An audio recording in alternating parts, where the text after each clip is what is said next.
Bienvenue à ce nouvel Legal organisé par le cabinet d'avocats Lexing en partenariat avec la maison d'édition Larcier. Le sujet de ce jour est promotion immobilière, actualité et jurisprudence récente. Et comme à notre habitude, elle sera organisée autour de plusieurs grandes questions qui s'affichent en ce moment à l'écran. La promotion immobilière, rappel des principes, comment échapper aux contraintes de la loi Brenne, gestion choisie sur l'application de la loi Brenne, promotion immobilière, perspective avec le nouveau livre. La formation va durer une petite heure et sera clôturée avec une séance de questions-réponses. Si vous avez des questions, n'hésitez pas à les mettre dans le chat. Nous rouvrirons éventuellement les micros pour faciliter une meilleure communication en fin de session.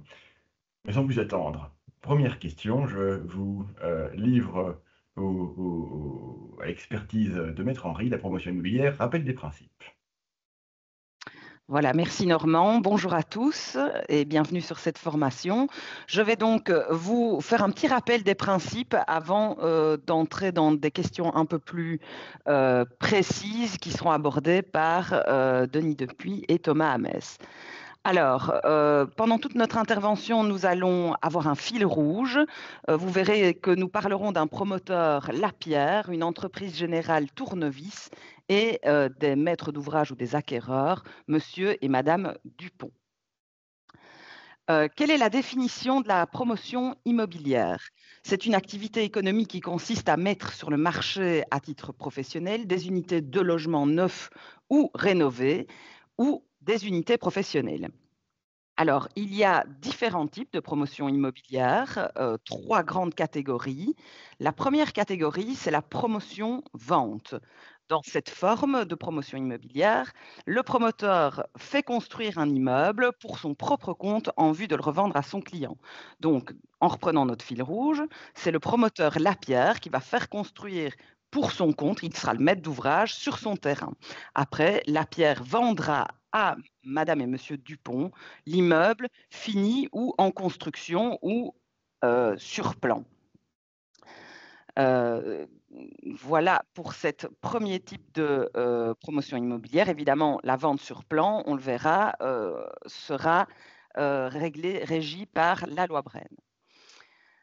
La promotion construction, ici, c'est le professionnel qui va s'engager à la fois à faire des études préalables et à réaliser l'ouvrage qui sera construit sur la propriété du cocontractant. Donc, monsieur et madame Dupont ont un terrain, ou acquièrent un terrain. Le promoteur Lapierre fait les études préalables et construit sur leur terrain. Et ensuite, monsieur et madame Dupont réceptionnent l'ouvrage fini. Donc, ce n'est pas toujours aisé de distinguer la promotion construction d'un contrat d'entreprise général. La grande distinction, c'est que dans un contrat d'entreprise classique, général, l'entrepreneur ne va pas intervenir dans la conception de l'ouvrage qui relève de la relation distincte entre le maître d'ouvrage et l'architecte, alors que le promoteur, lui, va globaliser l'ensemble des services, en ce compris la conception, évidemment avec l'aide d'un architecte, puisque vous le savez, lorsque les travaux sont soumis à permis, un architecte est obligatoire. Enfin, la promotion organisation, ici ça va davantage ressembler à une opération de courtage, puisque le professionnel va s'engager à prendre en charge la direction effective du projet. Donc, monsieur et madame Dupont ont un terrain et vont mandater Lapierre, qui prendra la direction effective du projet, qu'est-ce à dire? Donc, Lapierre va prendre l'ensemble des opérations nécessaires pour que la construction soit menée à bonne fin. Sans se livrer personnellement à la mise en œuvre des matériaux et sans conclure lui-même les contrats. Dès lors, les services proposés, qu'est-ce que ce sera? Ce sera la recherche d'un architecte, l'assistance à la conclusion du contrat avec l'architecte, la préparation du projet de construction, le calcul du prix, l'aide dans l'accomplissement des démarches en vue de l'obtention du permis, l'obtention d'un financement, la recherche d'entrepreneurs, la rédaction des contrats, coordination des travaux, etc. Une fois que la construction sera terminée, l'immeuble sera réceptionné par madame et monsieur Dupont. Il existe d'autres formules plus éloignées du contrat classique d'entreprise ou du contrat de vente, comme par exemple la promotion-financement, les partenariats publics-privés, ou encore la formule de l'architecte bâtisseur. L'architecte bâtisseur, il est convenu entre le maître d'ouvrage et l'architecte que l'architecte passera au nom et pour compte du maître d'ouvrage tous les contrats avec les différents entrepreneurs chargés de la construction, conformément au plan et au cahier des charges qui sont réalisés par l'architecte. Donc l'architecte aura un mandat des maîtres d'ouvrage pour gérer la totalité de la construction, les demandes de permis, choix de matériaux des entrepreneurs, etc. Voilà pour ce qui est des formes de promotion. Alors, quel est le statut du promoteur et quelles sont les conditions d'exercice de la profession? Alors, c'est bien simple, il n'y a pas de statut légal du promoteur et il n'y a pas de conditions d'exercice spécifiques pour le métier de promoteur. Donc, évidemment, si le promoteur est un promoteur constructeur et qu'il fait des travaux, il doit disposer des accès à la profession, comme tout entrepreneur. Mais si c'est un promoteur organisateur ou promotion-vente, il n'y a pas d'accès à la profession. Il n'y a pas non plus d'obligation d'assurance décennale, alors que si on est dans le cadre de la loi Bren, on le verra, le promoteur est responsable au même titre que l'architecte et l'entrepreneur de la responsabilité décennale.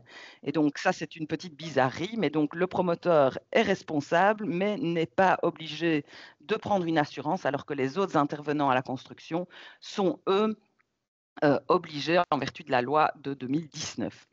Alors, la promotion n'est pas une notion juridique à proprement parler. Il n'y a pas de contrat de promotion immobilière en droit belge.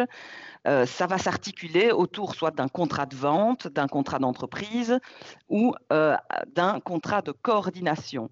Chaque contrat sera régi par son cadre normatif propre et, lorsqu'on est dans les conditions que nous verrons tout à l'heure, par la loi Bren.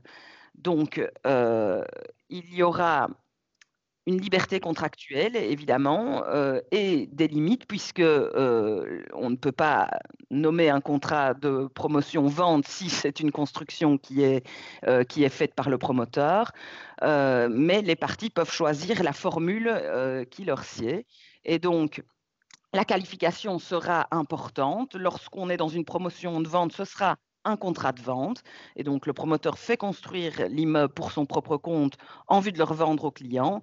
L'obligation, il aura une obligation de délivrance de la chose conforme. Et donc, ce sont les articles 1641 et suivants de l'ancien Code civil qui seront d'application. Si nous sommes plutôt dans un contrat de promotion-construction, ce sera les règles du contrat d'entreprise et donc 1792 et 2270 du Code civil qui seront d'application. Enfin, si nous sommes dans le cadre d'une promotion coordination, ce sera le contrat de mandat, les règles des articles 1984 et suivants de l'ancien Code civil qui seront d'application. Le promoteur, qu'on soit dans le régime de la loi Bren ou pas, est tributaire d'une obligation de résultat. Il doit délivrer un ouvrage, l'ouvrage qui est commandé, dans les délais et selon le prix qui est fixé. Et donc, obligation de résultat, vous connaissez la contrainte que cela engendre. Il faut démontrer une impossibilité invincible si jamais on n'atteint pas le résultat.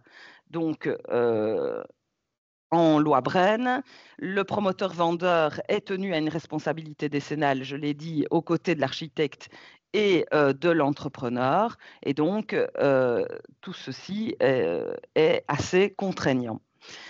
Même dans le cadre du contrat de mandat et donc de la promotion coordination, la Cour de cassation a bien confirmé qu'il y avait une obligation de résultat dans le chef du promoteur.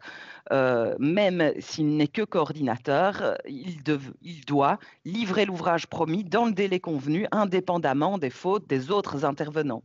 Alors, à charge du promoteur d'éventuellement reporter la responsabilité sur les autres intervenants, mais c'est lui qui est en première ligne pour les maîtres d'ouvrage.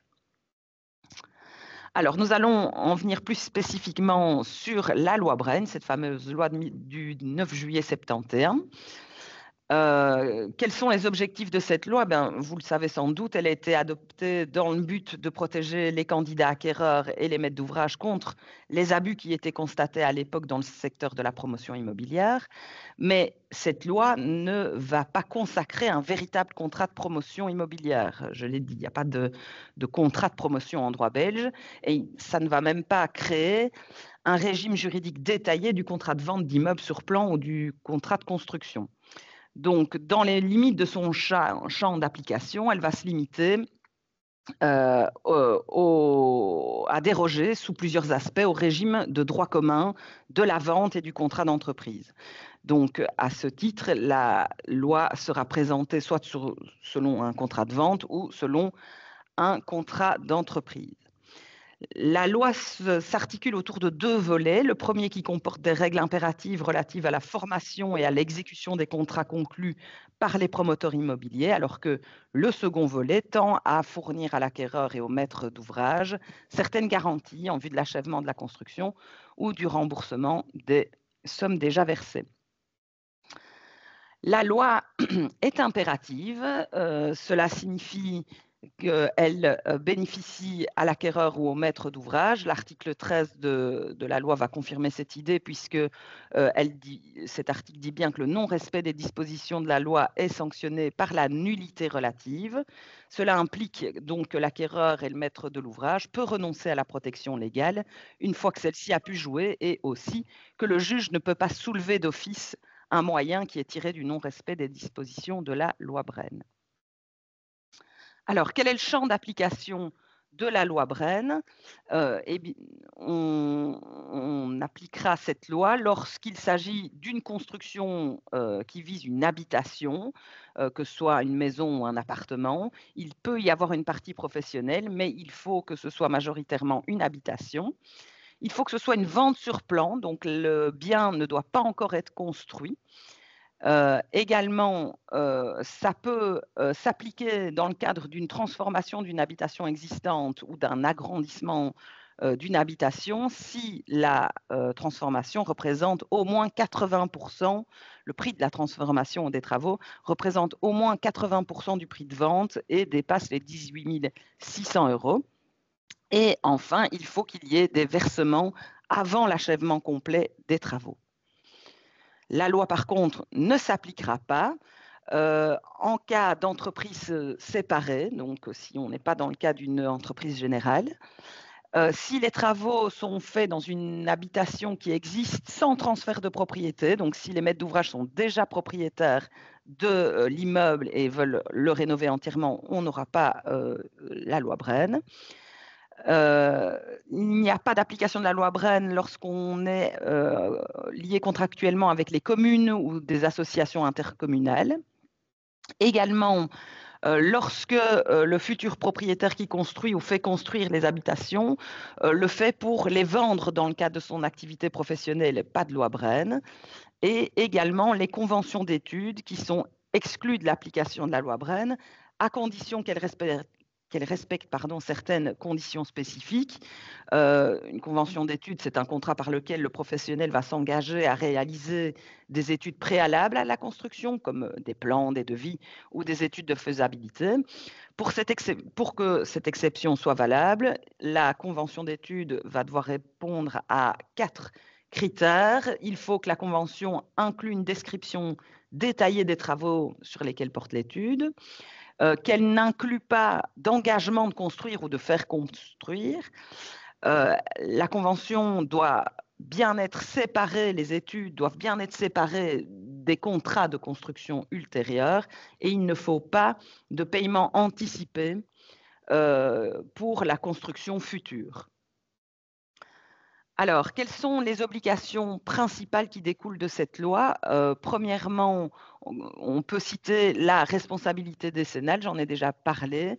Donc, il y a une protection contre les défauts structurels pendant 10 ans à partir de la réception provisoire qui vise tant les constructeurs, architectes, entrepreneurs que le promoteur.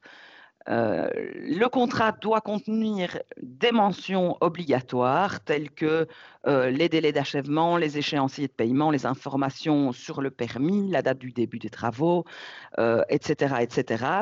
Des annexes sont obligatoires. Il faut qu'il y ait les plans détaillés, le cahier des charges, les permis de construire. Si jamais ces mentions ne figurent pas au contrat, le non-respect de cet article 7 peut aller jusqu'à la nullité de la clause, voire même du contrat. Donc c'est très important. On a plusieurs jugements qui ont annulé des contrats de vente sur plan en raison du non-respect d'informations par le promoteur. Évidemment, le prix est quelque chose qui doit figurer dans le contrat, le prix total qui sera fixé à l'avance, avec des possibilités de révision sous certaines conditions. La Cour d'appel de Liège l'a bien rappelé. La révision du prix est autorisée en raison de circonstances imprévues, mais le promoteur sera responsable de la livraison de l'ouvrage conformément aux termes du contrat. Alors, le prix donc doit être fixe, les acomptes doivent être limités à 5%, c'est l'article 10, et le reste, ce sera des paiements par tranche correspondant à la valeur des travaux exécutés. Il y a également une obligation de cautionnement ou de garantie d'achèvement. Lorsqu'on est en présence d'un entrepreneur agréé, le cautionnement dont le montant et les modalités seront fixés par l'arrêté royal est obligatoire. Si l'entrepreneur n'est pas agréé, il est tenu de garantir l'achèvement de la maison, de l'appartement, avec le versement d'une garantie d'achèvement. Il y a également la garantie de réception en 2 phases, donc réception provisoire, réception définitive. Réception définitive qui sera faite au moins 1 an après la réception provisoire, c'est l'article 9. En principe, ces réceptions doivent être faites par écrit, mais il existe des exceptions puisque la réception provisoire peut être accordée tacitement dans 2 conditions, si le bien est occupé ou est utilisé. Donc le paiement du solde de l'immeuble ne vaut pas réception provisoire. Il faut que ce soit l'occupation, sinon c'est un écrit qu'il faut impérativement. La réception définitive, elle doit nécessairement se faire par écrit. Enfin, je parlerai brièvement du transfert de propriété et de risque. C'est les articles 4 et 5 de la loi. En vertu de l'article 4, le transfert de propriété se fait immédiatement lors de la vente, mais le transfert de risque, par contre, article 5, se fait à la réception provisoire des travaux, ou quand on est dans le cadre d'un appartement, des parties privatives. Cela, évidemment, a une incidence, puisque si la chose périt pendant les travaux, eh bien, ce sera à charge du promoteur que le risque sera et pas à charge de l'acquéreur. Voilà, j'ai fait un bref dressé du tableau de cette loi Bren. Maintenant, Maître Depuis va vous expliquer comment échapper aux contraintes de cette loi qui sont, vous l'avez vu, assez importantes.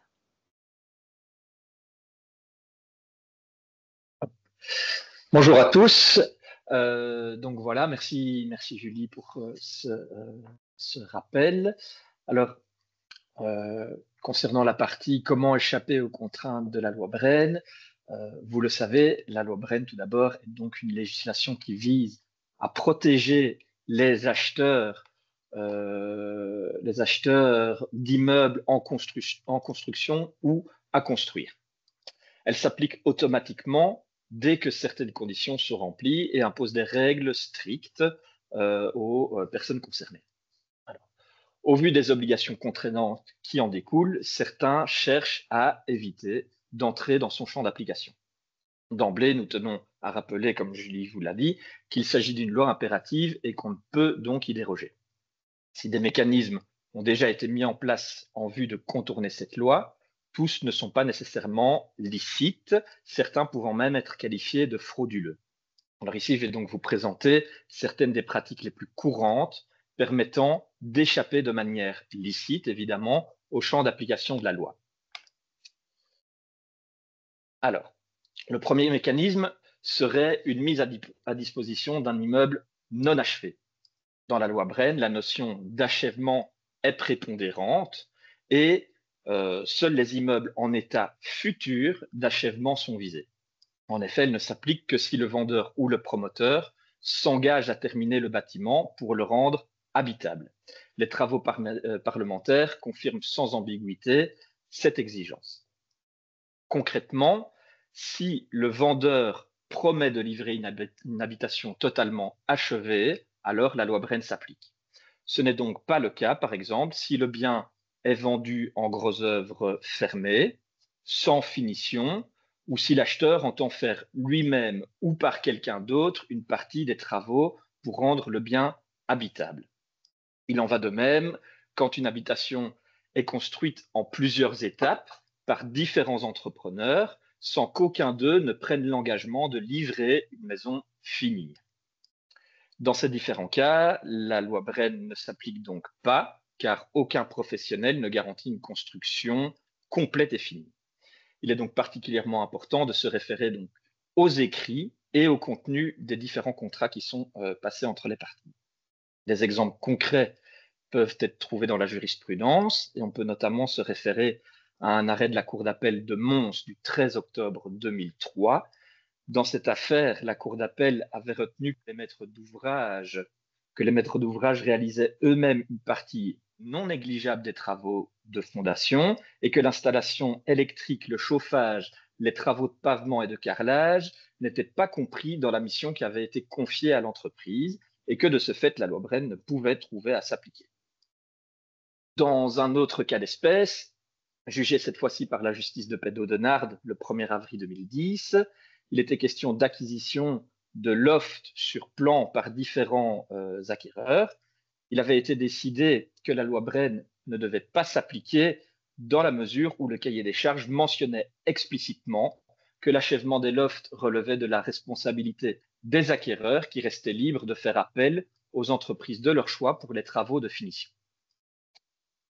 Par rapport à ces différentes situations, il convient tout de même de faire attention et de ne pas scinder artificiellement les différents travaux en plusieurs contrats.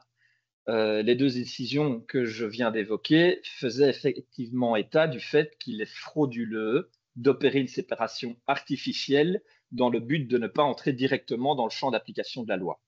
Dans pareil cas, la loi Bren s'appliquera malgré tout, car l'opération est en réalité unique, et ce, même si les contrats sont passés avec différentes entreprises, mais que celles-ci sont liées entre elles d'une certaine manière, par exemple car elles font partie d'un même groupe. Limiter contractuellement les prestations à réaliser est donc un premier mécanisme permettant d'échapper à la loi. Alors, comme deuxième moyen licite, il y aurait également une habitation achevée au jour de la signature de la convention. Comme cela a été signalé, la loi Bren s'applique uniquement aux contrats portant sur une maison ou un appartement à construire ou en cours de construction. Elle ne s'applique donc pas quand le logement est déjà terminé au moment de la signature du contrat, soit le compromis de vente. Alors, dans ce cadre, on peut distinguer deux situations.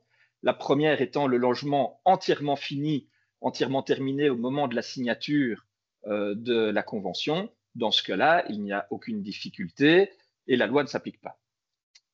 Par contre, dans une deuxième situation, il y a une construction, il reste quelques finitions mineures à faire, mais le logement est déjà habitable en soi, et ce de manière normale. Là, la situation, elle est un peu plus floue, elle est un peu plus compliquée. Alors, dans ce dernier cas de figure, la question centrale serait de déterminer le moment à partir duquel le bien doit être considéré comme étant achevé et non plus comme étant en cours de construction. Alors, quel est le degré d'achèvement qui fonde ce moment charnière, cette bascule? La Cour de cassation, elle s'est prononcée sur ce point dans un arrêt de principe du 4 mai 2012 et elle signalait dans cet arrêt, du coup, que la construction d'un immeuble est achevée lorsque le degré de finition des travaux est telle que l'habitabilité normale de l'immeuble est assurée. Alors, autrement dit, ce n'est pas parce que tout n'est pas parfaitement fini que la loi doit automatiquement s'appliquer. Ce qui compte, c'est donc que le bien soit vivable dans des conditions normales. En pratique, cela signifie que même si des finitions sont encore à faire, la loi ne s'applique pas si l'immeuble est déjà habitable. La Cour de cassation a donc mis l'accent sur l'idée de l'habitabilité normale et non de l'achèvement complet au sens strict.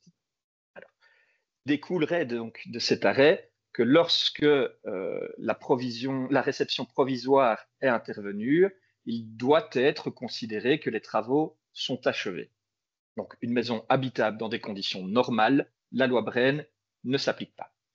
Alors, cette interprétation a suscité et suscite toujours des critiques, mais aujourd'hui, elle est bien ancrée dans la jurisprudence. Alors, en parlant d'état d'avancement, il y a une autre question qui se pose. Qu'est-ce qu'il en est du sort de l'entrepreneur qui poursuit et achève le travail entamé par un autre entrepreneur? Alors, le nouvel entrepreneur, la reprise du chantier, est-elle soumise à la loi Brenne ou non? Malheureusement, cette question, elle n'a pas véritablement été tranchée de manière définitive et les éléments de réponse qui sont apportés sont controversés. Cependant, il y a de nombreux auteurs qui s'accordent à dire qu'il convient de se référer aux points que nous avons déjà abordés dans le point 1 et dans le point 2, et donc de répondre à la question de savoir s'il y a un engagement ou non d'achèvement de l'ouvrage jusqu'au stade de finition. Alors, si ce n'est pas le cas, la loi Brenne ne devrait en principe pas être appliquée. Mais tout ça doit être analysé en fonction des circonstances propres à chaque cas d'espèce, notamment l'état d'avancement du chantier et l'importance des travaux devant être réalisés. Alors, un troisième moyen licite de contourner la loi serait le financement par l'acquéreur ou le maître d'ouvrage après l'achèvement des travaux. Alors, pour que la loi Brenne s'applique, il faut qu'en vertu du contrat, l'acheteur ou le maître d'ouvrage, en fonction de la situation, soit tenu d'effectuer un ou plusieurs versements avant l'achèvement de la construction, lors de la conclusion du contrat et ou au cours des travaux. Le troisième moyen d'échapper à la loi Brenne, donc, pourrait se trouver dans les différentes modalités de paiement, en faisant en sorte que l'acquéreur ou le maître de l'ouvrage, à nouveau, ne doivent pas effectuer de paiement anticipé. Ainsi, si le promoteur finance sur fonds propres, il pourrait ne pas réclamer d'acompte et réclamer un paiement uniquement à la fin des travaux.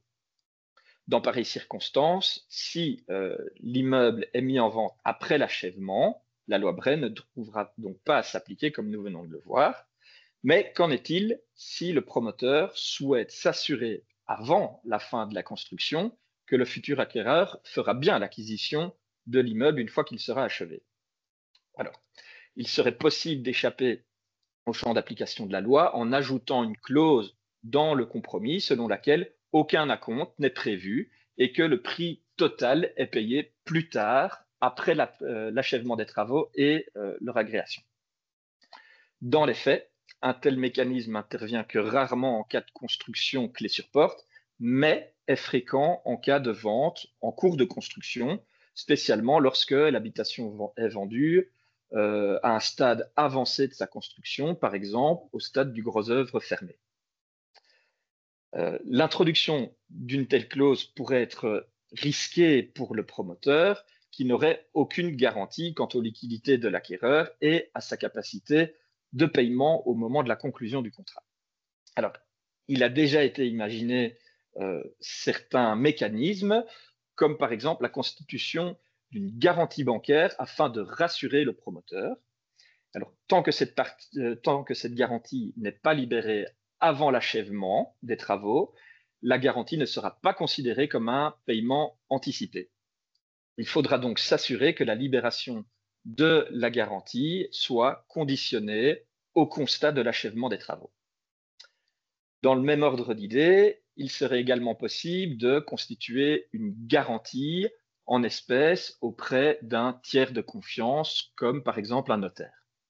À cet égard, la commission d'avis de la Fédération des notaires s'est déjà prononcée dans un avis en 2010 et a indiqué qu'elle n'avait aucune objection à formuler relativement à cette pratique. Et enfin, il est également possible qu'un tiers s'engage en qualité de caution au profit de l'acquéreur ou du maître de l'ouvrage en garantie de l'obligation de paiement du prix.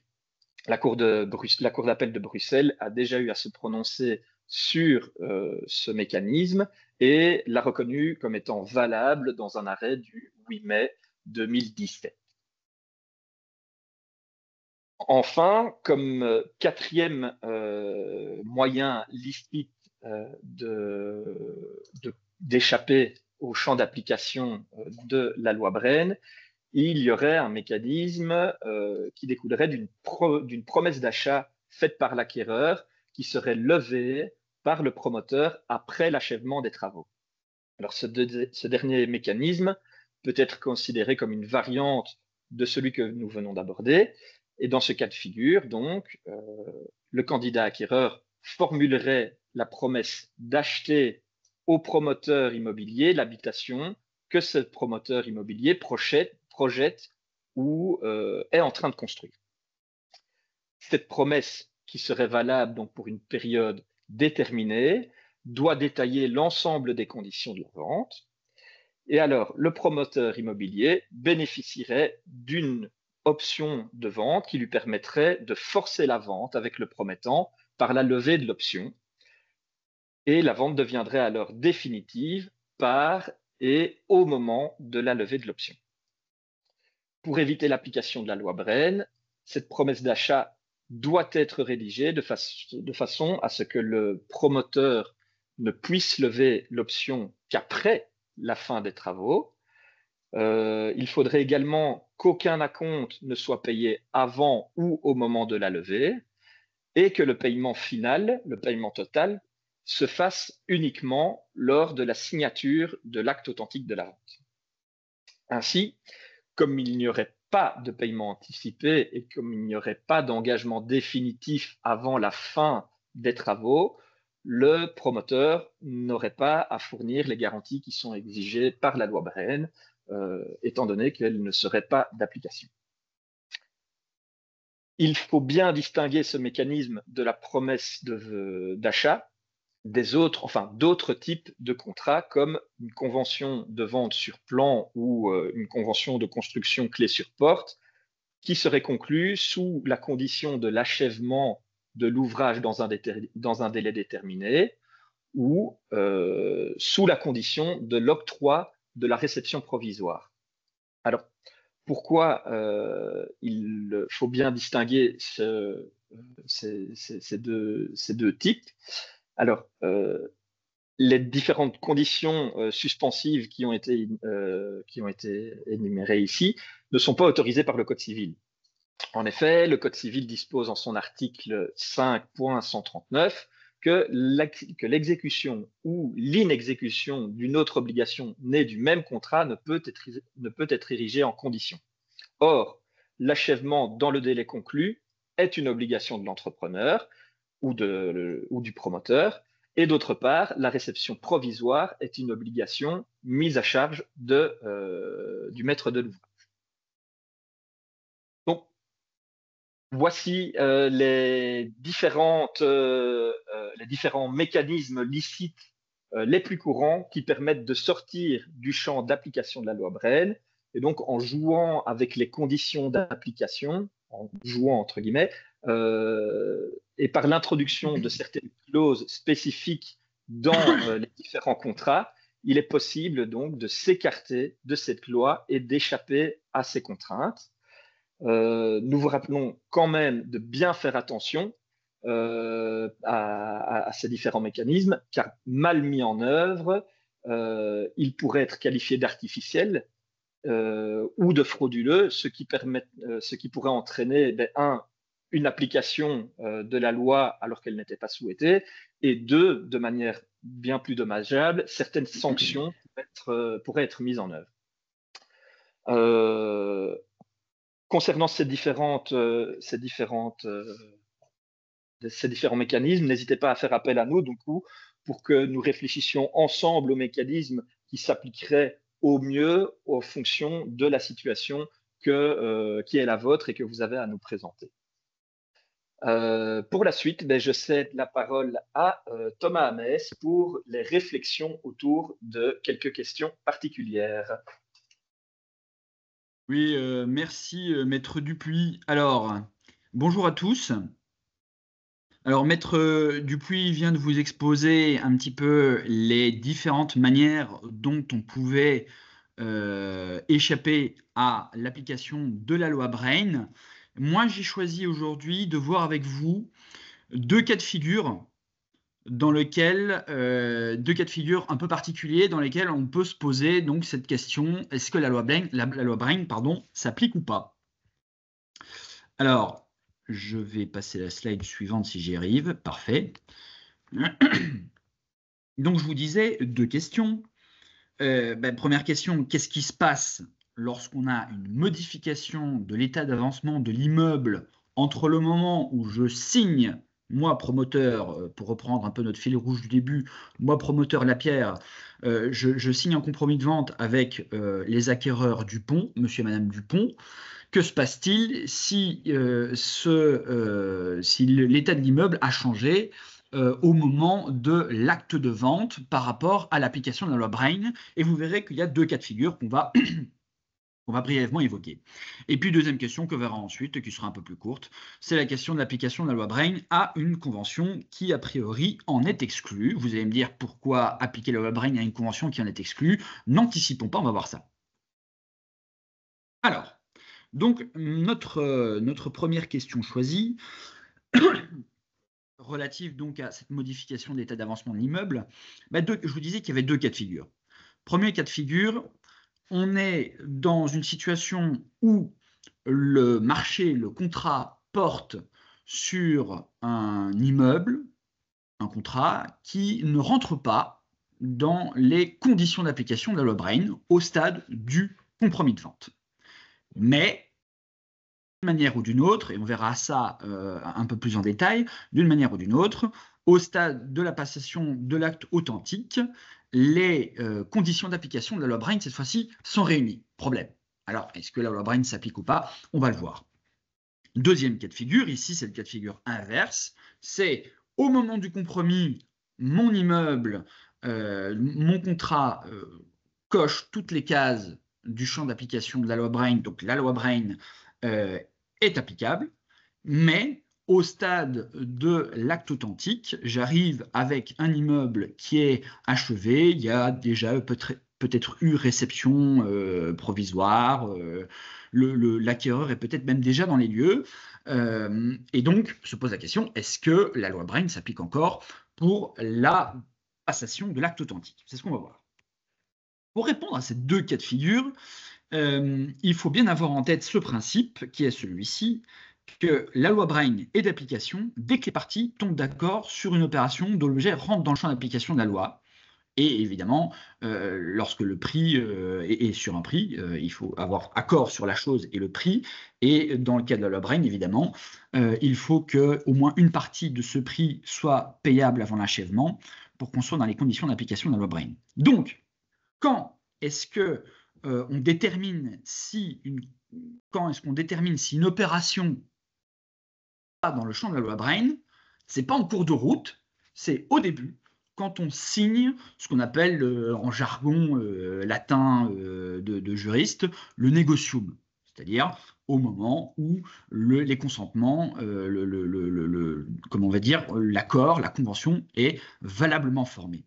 Et donc, appliqué à notre cas concret de la vente d'un immeuble à construire en voie d'achèvement ou vente sur plan, appliqué à ce cas concret, le moment où on détermine si la loi Brain s'applique ou pas à l'opération, c'est au moment du compromis de vente, parce qu'en réalité, l'acte authentique n'est que l'authentification de ce compromis. Et donc, c'est au stade du compromis qu'on analyse, voir si la loi Brain s'applique ou pas. Et donc, on en revient à nos deux cas de figure, et muni de ce principe, on peut répondre aux deux questions qu'on se posait.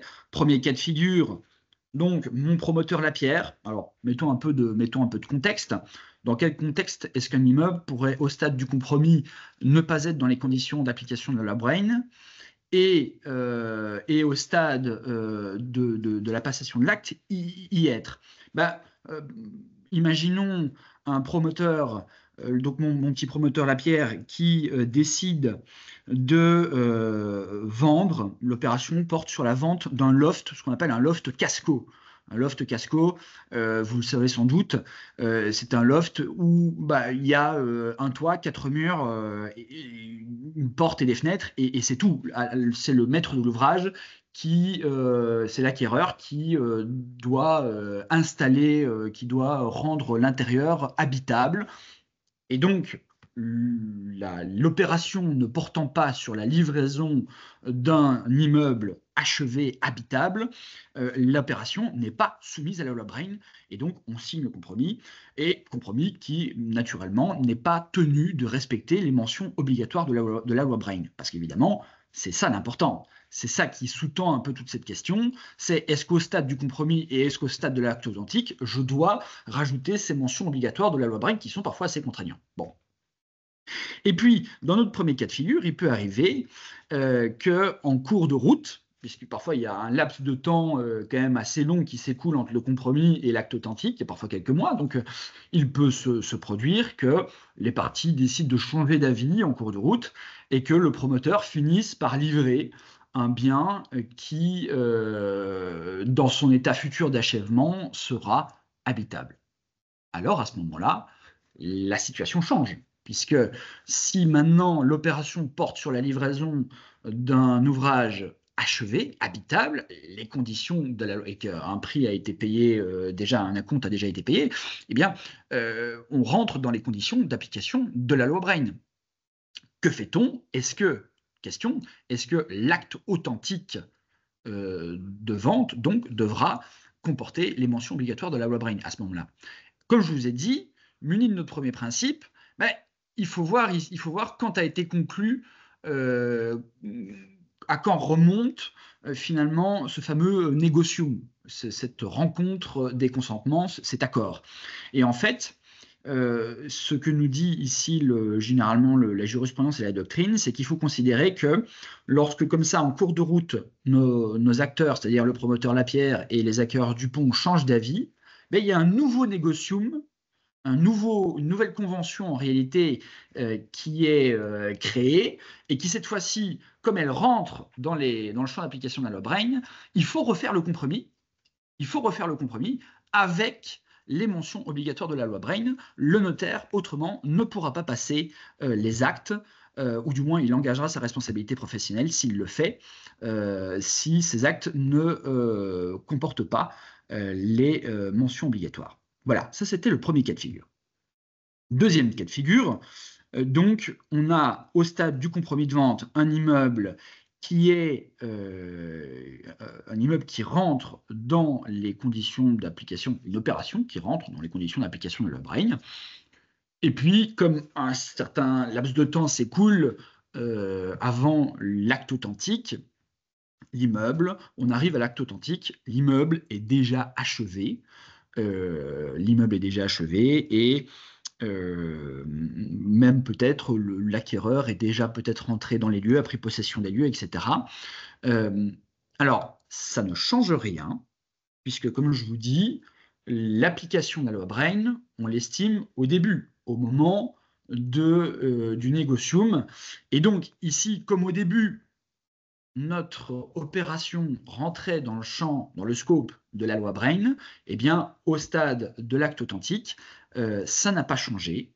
Et il faudra donc bien reprendre les mentions obligatoires de la loi Brain, et il faudra qu'elles aient été correctement inscrites dans le compromis de vente, sinon on aura un souci au niveau du notaire qui normalement ne pourra pas accepter de passer les actes. Voilà. Ça, c'était la première question choisie que je voulais voir avec vous sur la modification de l'état d'avancement d'un immeuble entre le compromis et l'acte authentique. Deuxième question que je voulais voir avec vous, qui sera plus rapide, c'est la question de l'application de la loi Brain à une convention qui, a priori, n'entre pas dans son champ d'application. Alors, comment ça pourrait arriver? Ça peut arriver de deux manières. Soit mon promoteur Lapierre décide tout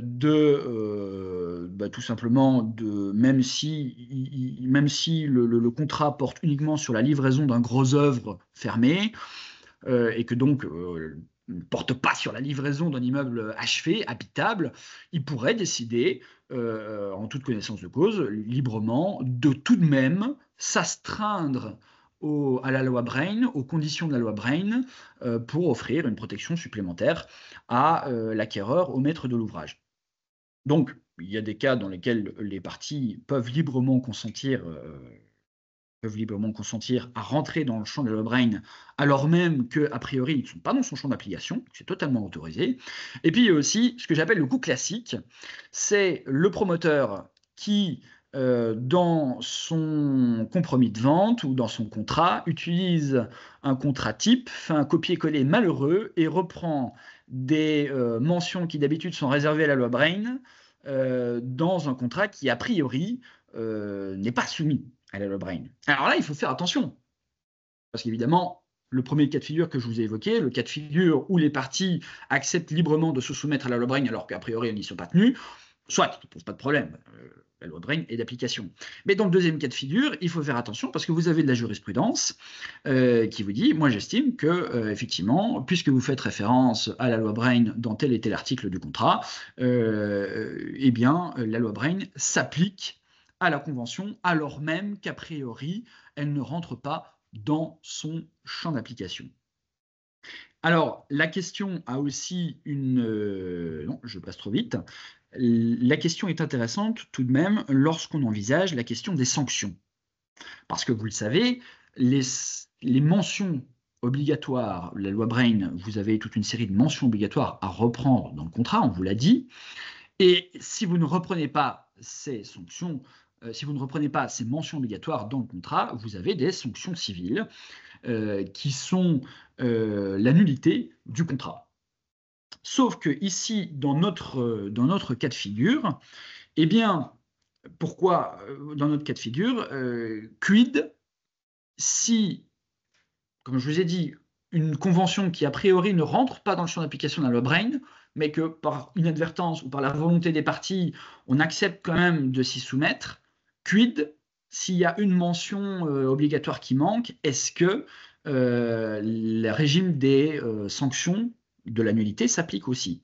Eh bien, la jurisprudence n'a pas encore eu, c'est-à-dire les juges, les tribunaux, n'ont pas encore eu à trancher ce cas particulier. Mais néanmoins, vous avez des professeurs d'université très éminents, une doctrine majoritaire, comme on dit, qui considèrent que à ce moment-là, les sanctions, la nullité et le régime des sanctions de la nullité n'est plus applicable.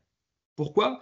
Tout simplement parce que la loi Brain est une loi impérative, mais que lorsqu'on ne rentre pas dans son champ d'application, eh bien, elle perd un peu son caractère impératif. Donc, on peut décider de s'y soumettre volontairement, mais à ce moment-là, comme elle a perdu son caractère impératif, on n'est plus tenu, on n'est plus sanctionné par ce régime des nullités. Donc voilà, c'était une petite question que je trouvais intéressante. Alors, nous allons passer maintenant à la dernière partie de notre exposé, c'est-à-dire l'arrivée de ce fameux livre 7 du Code civil, qui n'est pas encore là, qui est encore au stade des travaux, des débats parlementaires.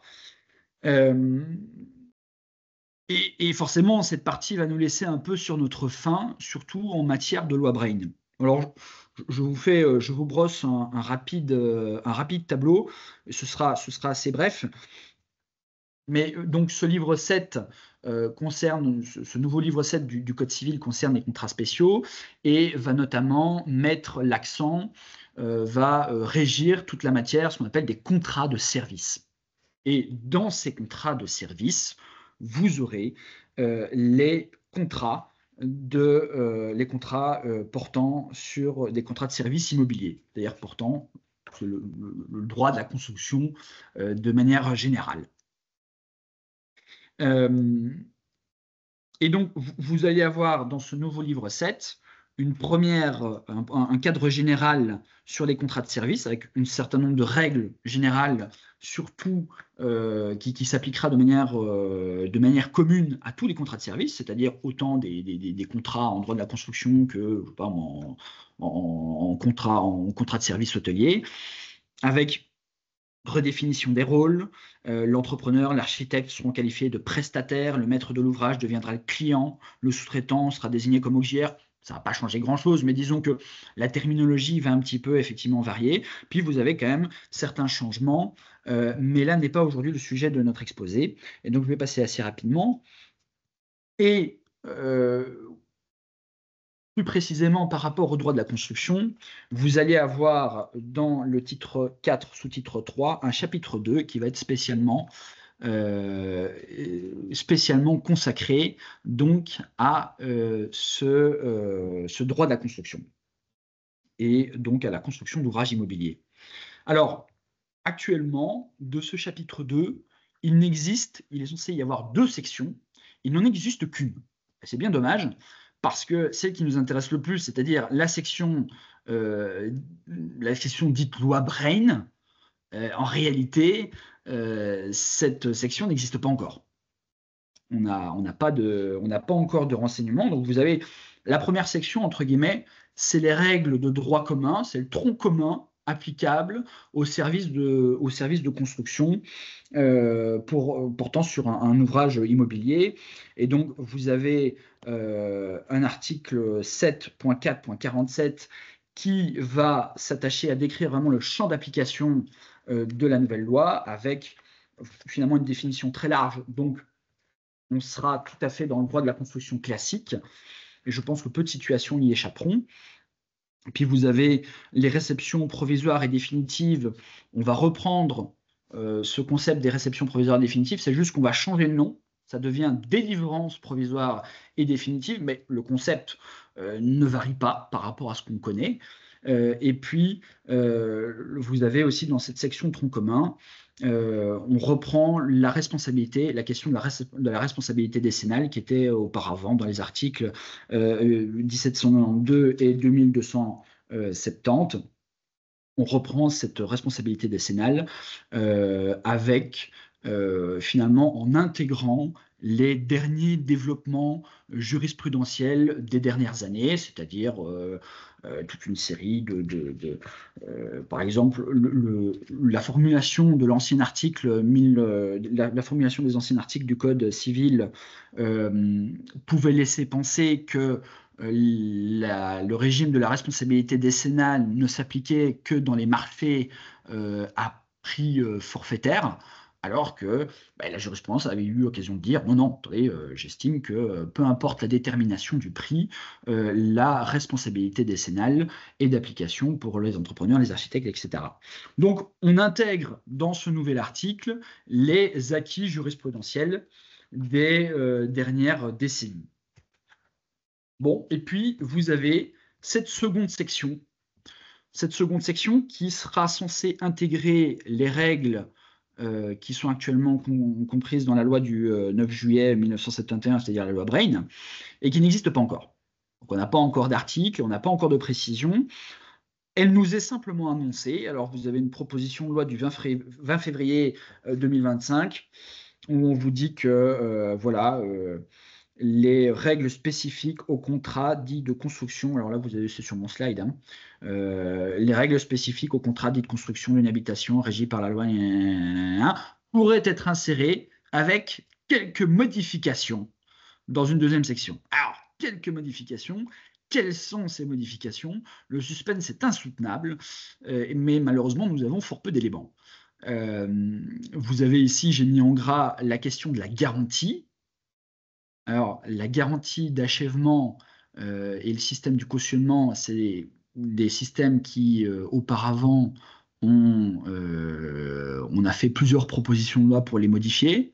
Je pense notamment à une proposition de loi qui proposait, pour la garantie d'achèvement, de systématiser le système en créant une garantie unique d'achèvement à 130% et qui serait libérable par palier en fonction de l'avancement du chantier.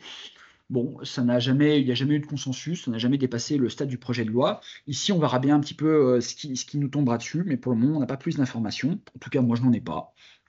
Et puis, vous avez un exposé d'orientation politique du 13 mars 2025 où le législateur annonce son intention de renforcer la protection du consommateur et de moderniser la loi Brain en notamment renforçant le rôle de l'inspection économique. Et dans un paragraphe en dessous, qui n'est pas reproduit sur le slide, le législateur annonce notamment son intention de renforcer tout particulièrement le contrôle des entrepreneurs qui ont fait l'objet d'une interdiction professionnelle, notamment via la plateforme JustBan. Qui est entré en fonction, je crois, en 2023. Et donc, c'est une plateforme qui permet de vérifier si un entrepreneur a le droit d'exercer ou pas. Et ici, le législateur nous annonce que le recours à cette application de JustBan va être développée et qu'on va un petit peu renforcer son rôle. On ne précise pas comment. Donc, j'ai un petit peu envie de dire affaire à suivre. Donc voilà, on reste évidemment un peu sur notre faim par rapport à ces nouvelles intégrations de la loi Brain dans ce nouveau livre 7, puisqu'on sait qu'elle va être intégrée. On a deux éléments, on sait qu'ils vont toucher à la garantie d'achèvement, peut-être, et qu'on va avoir un renforcement de l'inspection économique et un plus grand contrôle au niveau des interdictions professionnelles, mais ma foi, on n'en sait pas beaucoup plus. Donc, à ce niveau-là, affaire à suivre, restez attentifs, puisque, évidemment, dès que ça sortira, Lexing ne manquera pas d'organiser un IR légal spécial dessus. Donc voilà, j'en ai terminé avec mon exposé. Je repasse peut-être la parole à notre associé Normand. Merci Thomas, merci à tous. Plusieurs mots de la fin. D'abord, encore merci pour votre présentation. Si vous avez des questions, maintenant est le moment. Des questions sur la présentation, les micros peuvent à présent être ouverts, ou si vous préférez, si vous êtes plus timide, si vous préférez vous exprimer dans le chat, ça peut être aussi dans le chat. Dans le temps qui vous est imparti pour formuler votre question, juste une précision, puisqu'il y a eu pas mal de commentaires dans le chat, enfin quelques commentaires dans le chat sur le fait que la formation, les slides éventuellement chez certains d'entre vous n'étaient pas visibles. Malheureusement, nous ne sommes pas responsables de la configuration de votre installation logiciel Teams. A priori, les slides fonctionnaient chez nous et chez le plus grand nombre. Dans tous les cas, les slides vous seront envoyés dans les prochains jours, donc vous aurez la possibilité de regarder tout ça avec toute l'attention nécessaire. Et la présentation avec les slides sera disponible en ligne dans quelques jours. Y a-t-il des questions?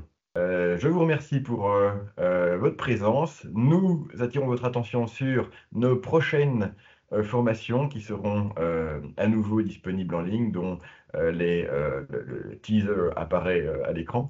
N'hésitez pas à nous rejoindre pour nos prochaines formations également.